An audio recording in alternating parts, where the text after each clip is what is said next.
There's a large stairwell behind you, bro. You gotta get out of there. Want me to bring up one more positive tonight? While I'm trying to draw some silver lining here. Marcus Smart. That was another Best reason game of I the think year. Kemba Walker didn't play as much for certain stretches of this. You had to roll with Marcus Smart on the ball, and sometimes what he does is just inexplicable. I can't believe a guy who is shooting less than 40% at the rim. We've talked about it all year. He can't finish. Now all of a sudden he's hanging floaters over Embiid's head, powering through him at the net. Marcus has these games though. Where you're just like, wow. But we when's the last talk time we about saw this, overreacting. John? We're not John. overreacting to this Marcus game. This was one of those like no, yes games where. But that's not what this was, John. That's not what this was. He did He had 6, 7, 8 times where he went and he did something wild and it went in. Where normally it's like, Jesus, why are you doing that? Come on, really high degree of difficulty stuff that normally doesn't fall for him. He had a pair of turnovers. It feels like he has more. He had more, but he only had a pair of turnovers, and he got those 25 points with 1 3-pointer. 1 3. That's what I'm saying. Is it was typically there's like 4 or 5 in there. It's a game I don't think he can repeat. So I'm not going to put much stock in it because this isn't how you ever want to see him play. Going to the basket wildly and throwing up left-handed floaters. Like that's usually bad, Marcus. They just went in tonight. I didn't hate it.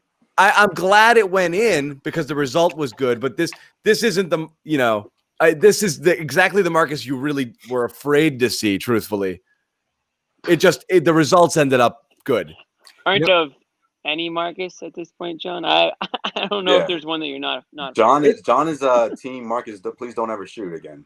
I'm team Marcus. Shoot within the flow and take your threes. And sometimes they go and sometimes they don't. But if you're going to be around 36, 37%, that's going to be good enough to take them when they're open. And then never look for your offense unless you really have a clean lane. But I mean, the numbers are the numbers. He just is not good at finishing around the rim. When he goes to the basket, usually good things don't happen. You want to see him running that pick and roll and distributing and taking open shots. And that's usually good, Marcus. This one was, again, the results were good. It's hard to knock it, but I don't know that he can repeat it playing this style of basketball. He also smacked Tice tonight accidentally trying to draw a foul. Tice has drawn a lot of collateral damage. Yeah, I think he's hurt his hand like twice this year. Tice, he will not be leaving the hotel room. You're right, John. About fire too. I think John's right about being able to repeat this performance. We probably won't see a game quite like this where everything's happening inside the arc and the paint effectiveness is there. But I do like the sense, and Josue had said this too, we haven't seen this Smart this year. Yeah. And he was in that position where he's holding back all year. He's only taking the shots. He has an awful game on Sunday. And then he comes out here and he just senses something that he has to take over. He started 0 for 4 in this one. You saw that awful miss on the baseline early. But then it started clicking in that second quarter and just kept rolling and never turned back. And if he wasn't being that aggressive in this game, they wouldn't have been in the game late. He was pacing the offense for large stretches of the second half.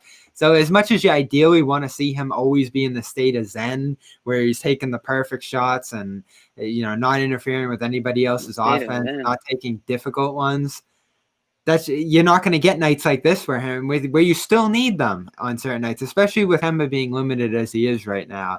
I always trust Smart to make the right decisions in terms of how he's going to approach a game, especially this year, because I think, we're 13 games in, say about 11, he's taking the right approach. Sunday was a mess. I believe there was another stinker in there somewhere. But overall, I've been happy with what we've seen from him.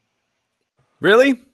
Yeah. I mean, people are killing him to start this year. He's still shooting. I've been too. You're talking about Smart still, right? Yeah. I've been happy with Smart. I mean, we all said that. We were much happier with Smart's shot selection this year than we have been in past years. He's taken that backseat role he needed to, for the most part. And I'm not ready to crown him, all-star, all-NBA team. But I think he's, like Bobby said just now, he's accepting, I think, his role. When they're all healthy, I do feel like he is not trying to overstep like Tatum and Brown. Of course, there are going to be a shot here or there that you're scratching your head that you don't want. That's never going to go away. But for the most part, I think I'm generally content with the way he's approached the season. But his efficiency, his numbers are down across the board. I think assists are slightly up, but I mean, just in terms of shooting and just efficiency, he's down. He's not having. You expected him to take a half a step forward based on increased role and need, and he's been not efficient. And he's already not super efficient player to begin with. I mean, his field goal percentage from three and from the field in general is pretty friggin' low. I feel like two of those games are probably the Pritchard games, no? The 20-plus point game and the other one. And I mean, not to say that Pritchard should be a reason why he's stealing the sunshine, but you know Marcus Smart, someone like that, he's got to step to the side and do other things to help the team, you know? I think those are the only two games where he really, again, this is his best performance by far. This is the best we've seen from Marcus Smart this year.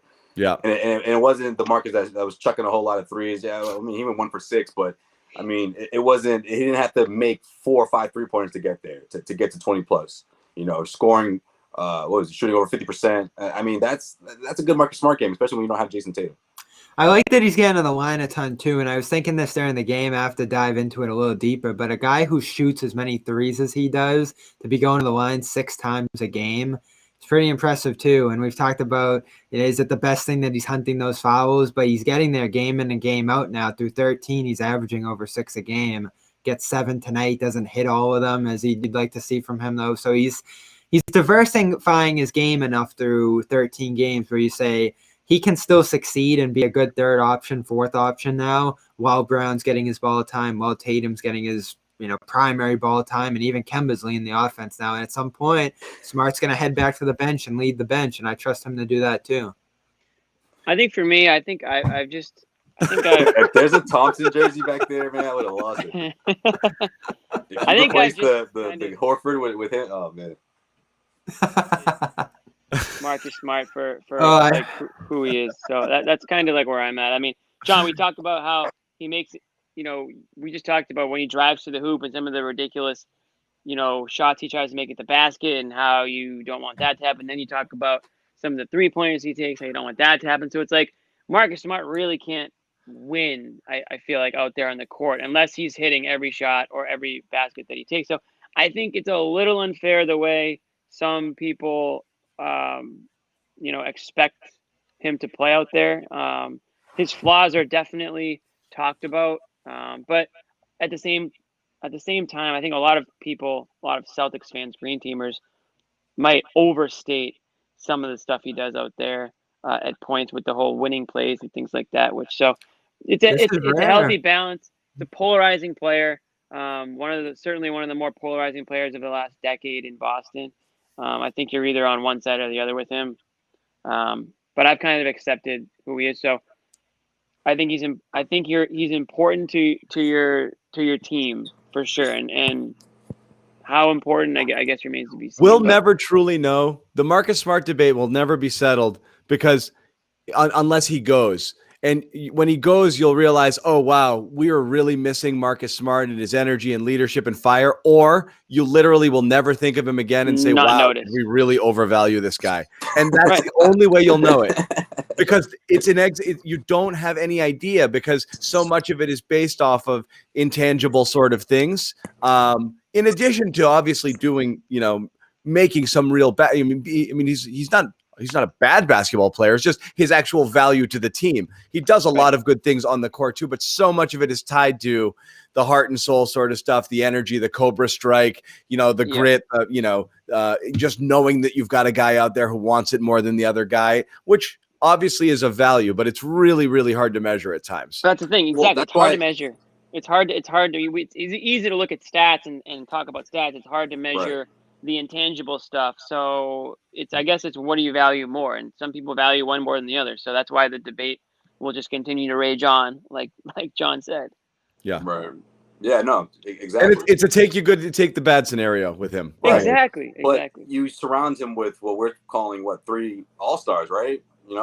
That's what's supposed to make him, that's going to elevate him, especially in the playoffs, in the postseason. I mean, that's why these championship, or these winning plays can turn into championship winning plays, And I think Marcus Smart is continuing to get better defensively. Obviously, you look at his defensive accolades, and you're like, okay, yeah, you take the good with the bad.